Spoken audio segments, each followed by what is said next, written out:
It really is hard to explain. And frankly, it's hard to comprehend unless you know how a liberal thinks.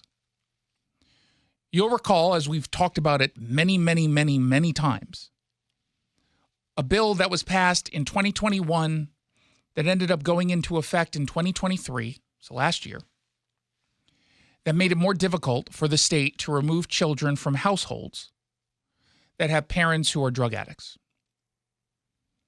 The law basically says that a judge cannot use as a deciding factor solely the fact that a parent is an addict as a means to remove the kid from the home. You have to make a direct, imminent threat claim to save the kid from that household.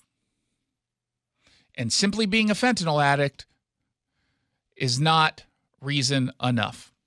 Now, we know that that has been incredibly dangerous and deadly. We've had more kids dying or having near-death overdoses as a direct result of exposure to drugs courtesy of either a drug-addicted parent or a guardian. We've had more in the last 2 years than we've had in the previous decades. That's how bad it is. And we have story after story after story in which the Department of Children, Youth, and Families, DCYF, the ones who oversee essentially what we call child protective services, we've seen story after story of the dangers play out. And over at King 5, they talked to a woman from North Bend who spent the last 10 years trying to prove to the state that she should be getting custody of her 2 nieces and a nephew because of the dangers posed by her nieces and nephews' parents. She said she's seen broken bones or fractured bones, burns. The kids are being taken out of school for a long time, and she alleges that this is due to at least one of the parents being a drug addict. She said that, and this is backed up by court records per King 5, her 3-year-old niece overdosed on tranquilizers. And Child Protective Services, they didn't remove the kids from the household after that. Instead, they gave the family, and again, I'm not making this up, a lockbox to put the drugs in. CPS did not take the children away. No, they did not, because they said that they did not have enough, there's enough evidence. I mean, that is a joke. That is a true joke, and it's sad. It's so much bigger than that. It's so much bigger than a lockbox. We covered on this show, I wrote an article for the Daily Mail on the case of Otis. Otis was born on Christmas Day last year in Port Townsend. Otis was born with fentanyl in his system, courtesy of a drug-addicted mother. That's what was the report.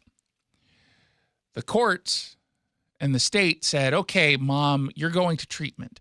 Dad, who is a prolific offender with no stable address, meaning he's homeless, we're going to give you custody of Otis. But all you have to do is check in with the court, pee in this cup so we can make sure you're not a drug addict, and you'll be fine. We're not even going to supervise. We're not even going to supervise.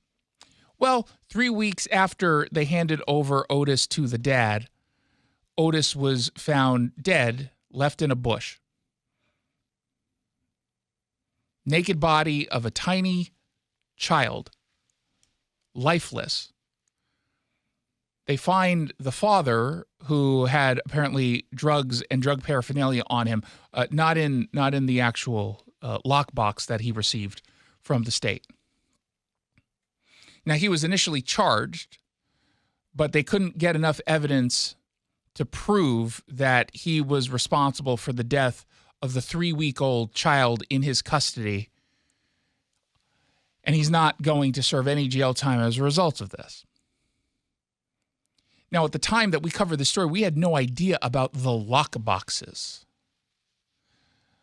But it turns out the lockboxes don't do a damn thing. because we're talking about drug addicts who are not all that responsible. That's one of the consequences of being a drug addict. You lose a sense of responsibility, including around your own kids, who I'm sure if these people were sober would show unconditional love for. But when they've got a bunch of fentanyl or meth or heroin or whatever in their system, it changes a little bit. Now, why did the Democrats originally make this law to make it easier for drug addicts to hang on to their kids? Any guesses? Just say equity. Equity. Exactly. You see, at the time that they passed this bill, it was the Keeping Families Together Act.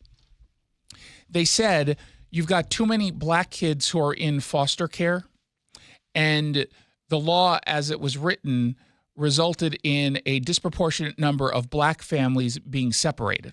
Now, of course, they didn't seem to care that they were being separated so that we can protect the black child's life. That didn't really matter to them.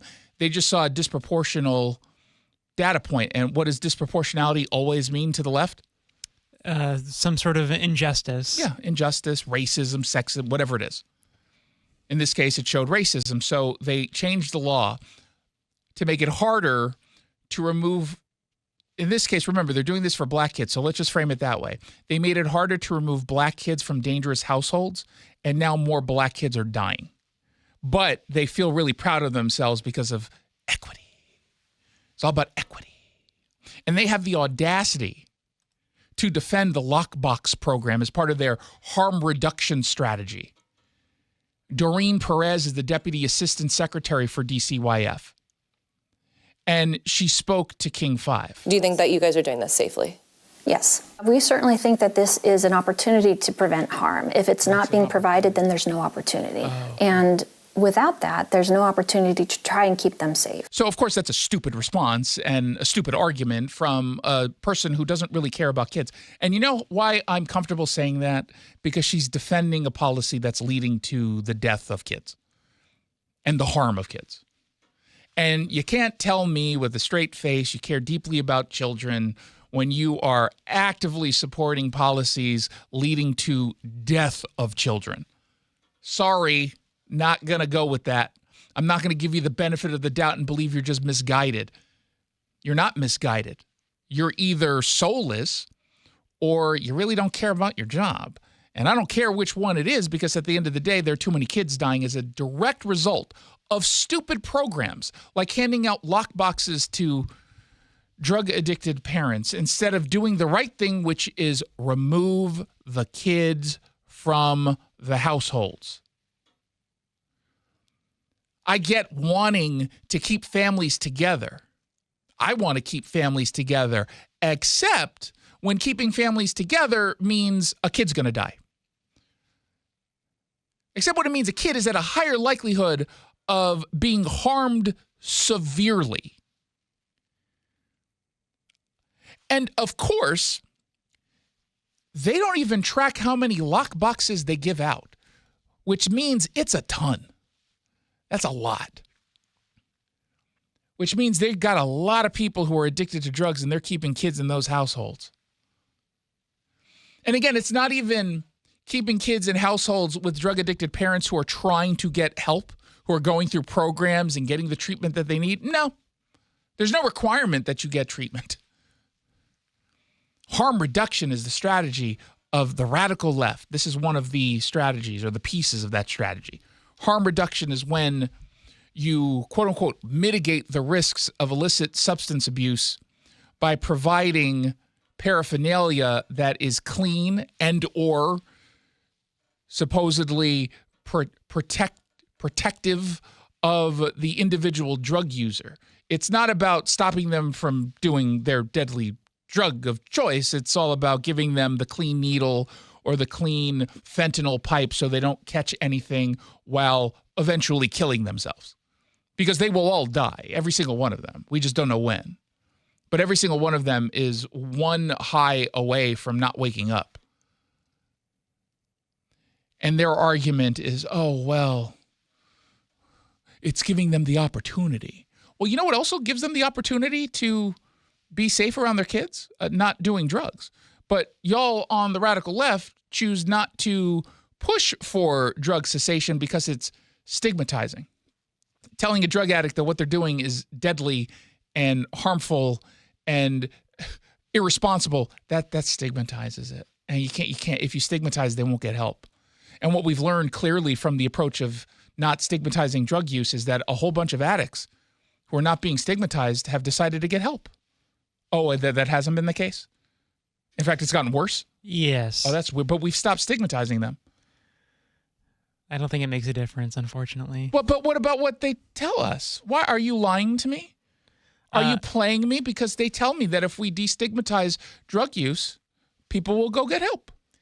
Well, they don't seem to want to stigmatize really anything, do they? It's kind of weird. And to me, I feel like the more you stigmatize, the more likely you are to get someone to feel shame for what it is they're engaging in. There's a way to stigmatize with the intent of helping. There's good faith stigmatizing and bad faith.